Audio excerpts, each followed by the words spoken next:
Breathing with no air. The story. A boy once asked a wise old man what the secret to success is. After listening to the boy's question, the wise man told the boy to meet him at the river in the morning and he would be given the answer there. In the morning, the wise man and the boy began walking toward the river. They continued on into the river, past the point of the water covering their nose and mouth.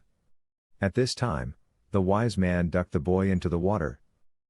As he struggled to get out, the wise man continued to push him further down. The boy felt a fish slip by his leg and squirmed to get up even harder.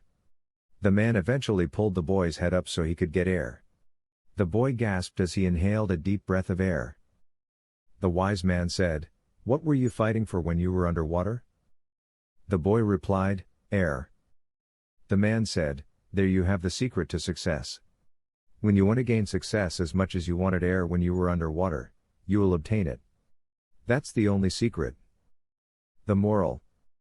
Success starts with the desire to achieve something.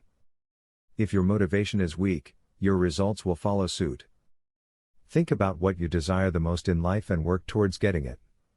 Don't allow your environment or other people to influence the things that you truly want. Just because the fish swimming by is comfortable with being underwater doesn't mean that you are. Please, like, share and follow for everyday motivation.